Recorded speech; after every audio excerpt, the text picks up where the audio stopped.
Se bem que a gente fala, né, 6 da tarde, tinha uma música do Ed Mota falando, nesse calor das 6 da tarde. Eu sempre lembro dessa música para saber se entre 6 e 7 a gente fala boa tarde ou boa noite, mas é boa tarde. Lá de onde eu venho a gente fala tardinha, né? Esse horário não é tarde nem noite, é tardinha.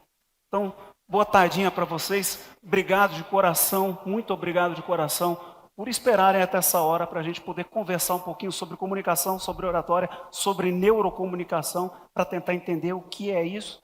Neurocomunicação no cenário corporativo, falando para vocês que estão aqui na maior feira brasileira, ou na maior feira do Brasil, ou numa das maiores feiras do Brasil, de empreendedorismo. Vocês que já ouviram aqui tantas falas maravilhosas de pessoas maravilhosas sobre empreendedorismo, sobre negócios, sobre inovação, sobre novos mercados.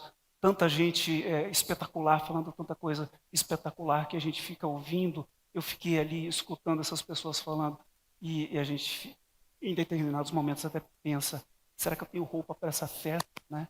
A gente vê um Zé Marques, um Seabra falando, mas poxa, esses caras ensinam para a gente, isso é bom, isso impulsiona a gente também a querer participar desse debate e, na medida daquilo que a gente viveu, tentar trazer alguma coisa.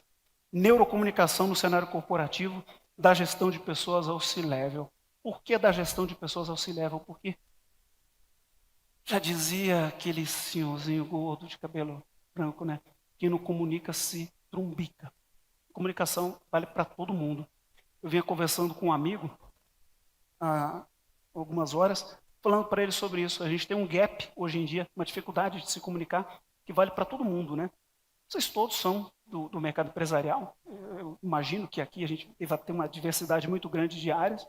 E vocês sabem que a gente tem uma dificuldade de conversar com aquela pessoa lá da ponta, que é quem justifica a existência de vocês, que é o consumidor final. Para quem trabalha com serviço, o que usa, para quem trabalha com produto, o que compra, a gente tem uma necessidade de se comunicar com essa pessoa. Mas você também tem uma necessidade de se comunicar com a pessoa que trabalha para você, não é? Ou para quem não é dono do negócio, tem uma dificuldade de conversar com quem manda em você, manda entre aspas, para quem determina ou gere aquilo que o Fernando, com muita propriedade, chamou de ecossistema. A gente puxa esse conceito da biologia para o empreendedorismo naquilo que a gente chama de transferência semiótica, né, que é o uso de um conceito de uma área de conhecimento noutra área de conhecimento. A gente pega um conceito de um quadrado e puxa para cá. Ecossistema vem da biologia, a gente trata aqui no empreendedorismo, mas da mesma maneira que a gente faz com várias outras coisas, por exemplo, transparência, né? Transparência é um conceito da ótica, né? Transparência ela é do vidro, mas a gente usa transparência, por exemplo, no comportamento, no serviço público. Eu sou transparente contigo na medida que eu te falo a verdade, mas a transparência não é um conceito do comportamento, é um conceito da ótica, isso é transferência semiótica. Pois bem, como que a gente vai tentar abordar uma coisa que é tão ampla, que vai desde do CEO, do CFO, do CPO, até o cara que está lá no balcão conversando com o cliente? Vamos começar tentando mostrar para vocês uma imagem que é bem conhecida. Talvez alguém aqui talvez não se lembre, talvez os mais novos, mas acho que a maioria vai se lembrar. Isso aqui é uma imagem das Crônicas de Nárnia. Um filme maravilhoso. Quem não viu deve ver. Isso aqui é uma das coisas mais obrigatórias da história de cinema. O autor disso, as Crônicas de Nárnia, são, na verdade, um filme derivado de um livro. O autor desse livro é um cara chamado C.S. Lewis. Esse cara, depois de escrever as Crônicas de Nárnia, se converteu ao cristianismo e se tornou um dos maiores escritores de teologia da história. Não teólogos de formação. Escreveu muitos livros de teologia. Um deles, a sua obra-prima de teologia o Cristianismo Vive. Mas há uma obra dele fantástica, este é C.S. Lewis, há uma obra dele fantástica que tem o seguinte título: Cartas de um Demônio a um Jovem Aprendiz. São cartas que um demônio supostamente escreve a uma pessoa aqui da Terra, ensinando a um pequeno demônio, um demônio aprendiz na Terra, ensinando como esse demônio deve educar os humanos para que os humanos não vivam felizes. Veja só que interessante, são várias cartas. Ele vai. E existe uma carta nesse livro, a 15ª, para ser exato, em que ele ensina para o demônio aprendiz que ele deve orientar os seres humanos a não olharem para trás e nem para frente. Por quê? Porque para trás, os seres humanos, aliás, que eles devem nunca olharem para o presente, devem olhar ou para trás ou para frente. Por quê? Porque para trás eles só vão encontrar ressentimentos, frustrações por erros cometidos, as falhas. No futuro eles vão encontrar o incerto. Por que não olhar para o presente? Porque no presente eu realizo, no presente eu faço. No presente você comprou essa camisa bonita que você está vestindo, parabéns por ela. Você deve ter se jubilado quando comprou a camisa, quando vestiu a primeira vez. Não gostou quando comprou? Não foi um prazer ter comprado? Eu imagino que tenha sido. Gostou quando comprou? Foi um prazer. Foi um prazer hoje ter saído de casa, vestido a camisa e se sentido belo com ela, não foi? É um prazer da vida. A vaidade é um prazer da vida, é um bom prazer da vida. Ela em excesso faz mal, mas ela é um bom prazer da vida. Isso acontece no presente enquanto você vive. E ele ensina ao aprendiz, ao demônio aprendiz, não deixe eles viverem o presente. E ele diz mais, não deixe nem viverem no passado, porque o passado tem muito ressentimento, muita tristeza, mas lá tem uma coisa que é a boa recordação. E o arrependimento, isso faz bem. Faça com que eles vivam só para o futuro, porque no futuro só há incerteza, e da incerteza vem a ansiedade. Por que eu trago isso? Porque nós estamos falando agora do presente, 2025, final do primeiro quarto do nosso século. Estamos na era da IA e vivemos consumindo desgraçadamente o nosso presente. Mas temos que conversar com o futuro. Um dado interessante que o Fernando trouxe, a cada 3 meses, o senhor compra o seu celular hoje, na loja daqui a 3 meses. A tecnologia dele já está equivalente à metade da tecnologia de então. Isso não foi combinado, eu já tinha preparado isso, mas de fato, um dado interessante que foi comentado aqui, é sobre a Netflix. A Netflix de fato fornecia filmes em DVD no mercado americano. Ela trabalhava com isso. E essa história que o Fernando contou, que o Sebra contou, eu queria destrinchar um pouco mais ela, sobre a quebra da Netflix no passado. A Netflix trabalhava com filmes assim. As pessoas ligavam para a Netflix mandava pelo correio o DVD num pacotinho com o mesmo logo da Netflix que a senhora tem na sua casa, só que quando ligava o DVD não fazia tum-dum. Você simplesmente colocava o DVD e assistia o filme. E era descartável. Inclusive vinha um aviso, não devolva isso para nós, porque era lixo. Você ficava com o DVD pro resto da vida. Era o começo do streaming, era um streaming particular. E eles tentaram se livrar disso. O que o CEO da Netflix fez? Ele criou um braço da Netflix, específico para os filmes de correio, e um braço específico para o streaming, chamado Qwikster. Ou seja, alguém aqui conhece, já ouviu falar na história do Qwikster? O Qwikster foi a quase falência da Netflix. E ele fez isso mandando um e-mail para todos os usuários. Um e-mail autoexplicativo, dizendo tudo, só que era um e-mail frio. Nome da senhora? Seu nome? Oi? Noiva? Senhora Noiva, usuária da Netflix, a partir do dia de amanhã, a senhora não mais usufruirá dos 2 serviços. A senhora usufruirá do serviço de streaming pela Netflix e do serviço de entregas em domicílio pelo Qwikster, podendo fazer assinatura através deste botão. Ponto. Caiu bem para a senhora que é minha assinante? Não, né? Está gelado. Qual foi o produto disso? Em 3 meses, a Netflix perdeu 800 mil assinantes. E as suas ações caíram 77% na bolsa. Foi isso que levou a Netflix a ir conversar com a Blockbuster para tentar vender. Qual foi a solução da Netflix quando ela não conseguiu vender? Mudar o seu comportamento. Por que a Netflix hoje te manda e-mail perguntando se você concorda com o que ela vai fazer? Olha, por favor, eu vou fazer uma modificação aqui no layout da minha página. Faz sentido para você? Ficou boa a página? Você gostou? Se não gostou, manda para a gente vai te dar um feedback. Isso virou cultura, filosofia institucional e corporativa da Netflix.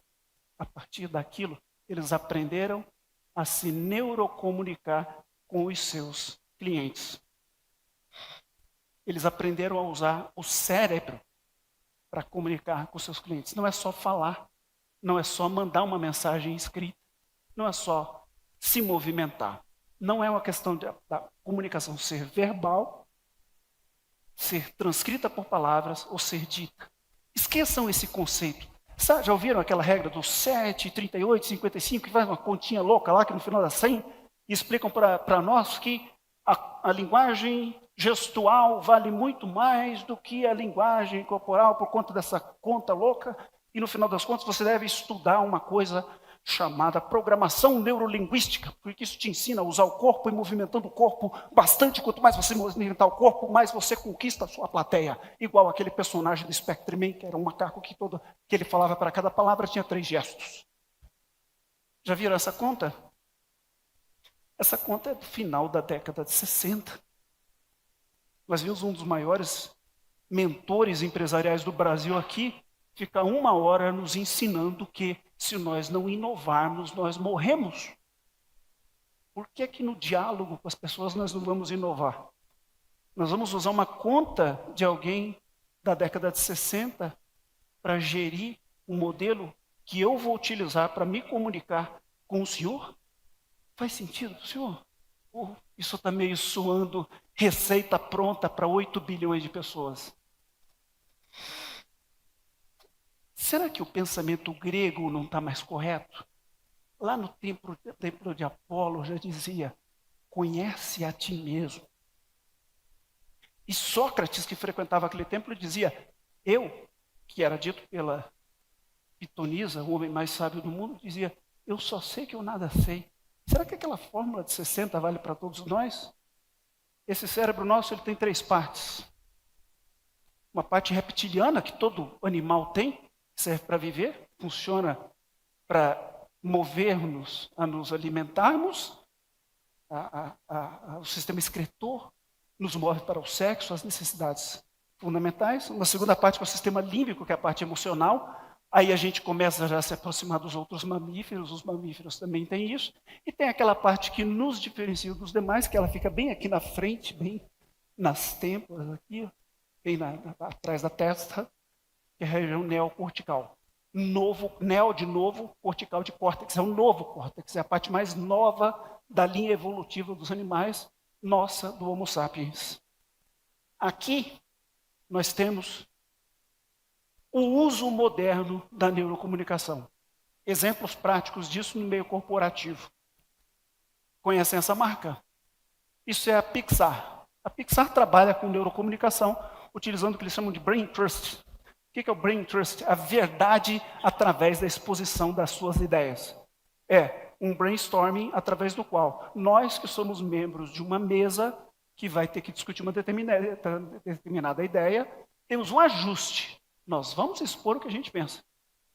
Só que o senhor vai dizer o que o senhor pensa sobre o produto que eu estou apresentando, e eu vou aceitar o que o senhor está dizendo. O senhor vai dizer, eu acho que o produto que o senhor está apresentando, que você está apresentando, está ruim porque a borda está mal feita. É o que Jobs fazia já na Apple. Ele chegava, apresentava um produto que tinha sido elaborado por 6 meses pelos melhores engenheiros do mundo. Ele falava, volta tudo, porque eu quero canto redondo. Canto quadrado é feio. E voltava. E é por isso que o iPhone é bonito. E depois a Samsung imitou. É por isso. Só que eles fazem isso com um senso de verdade. É a clareza que faz com que as pessoas lidem bem com isso. A senhora prefere uma mentira contada com educação, uma verdade dita com firmeza. A verdade dita com firmeza. Quem que não prefere a verdade? Outro exemplo. Opa, pulei sem querer. Vou tentar voltar, se não der eu fico. Vou conseguir.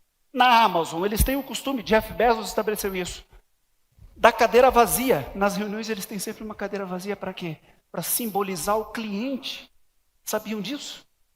Jeff Bezos estabeleceu isso. Na apresentação do produto final, dos produtos finais da Amazon, sempre há uma cadeira vazia para representar o cliente, para que o cliente seja ali representado. Esses conceitos de utilização do sistema límbico nos demonstram algumas coisas. Uma pesquisa da Google, por exemplo, ilustra que o agradecimento com o nome aumenta em 25% a produtividade de uma equipe.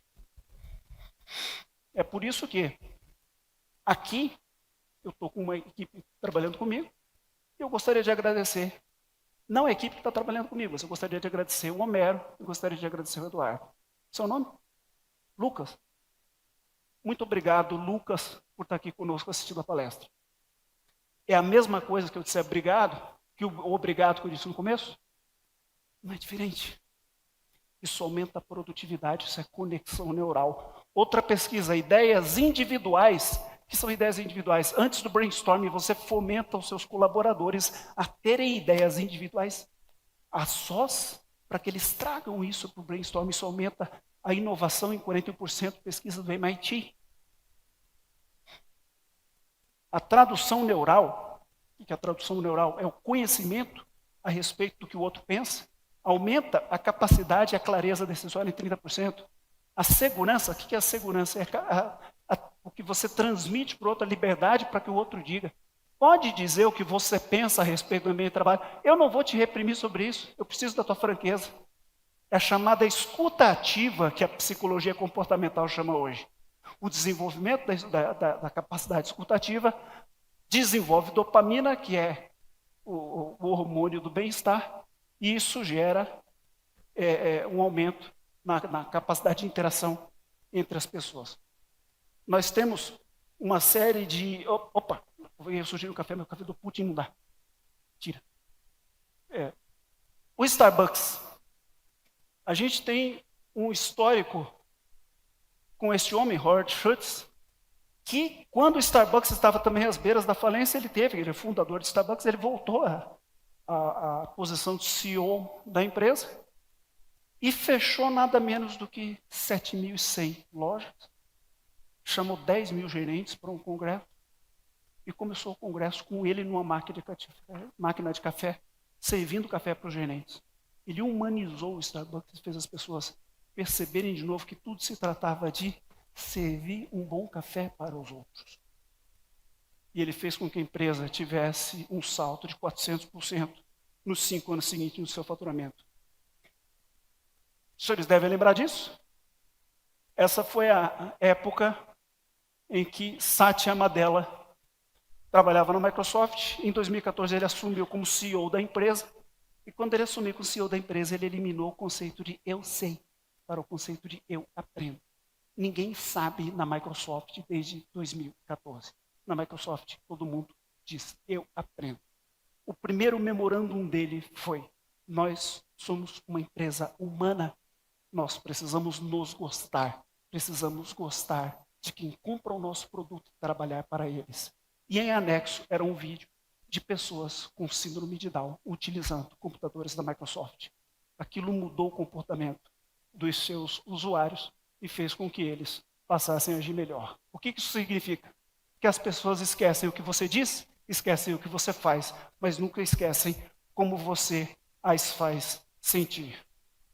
Jobs diz que, no seu famoso discurso sobre os pontos, que os pontos do passado você não recupera, os pontos do futuro você não une, você só tem o presente para fazer isso. O que você faz com a angústia do futuro? Você confia nele. Como você confia no futuro? Agindo com empatia, agindo com humanidade e se conectando às pessoas. Para se conectar com as pessoas, você precisa ter uma comunicação neuronal. Meu nome é Douglas Odegato. Eu gostaria muito de saber o nome de todos vocês, para com cada um de vocês eu ter um quarto a mais de produtividade, não na busca de um aplauso, porque isso é passageiro. Alguém que eventualmente bata uma palma, a palma silencia.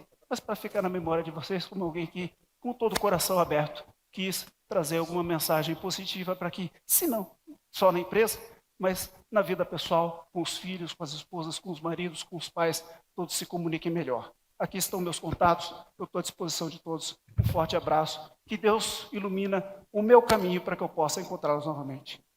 Muito obrigado.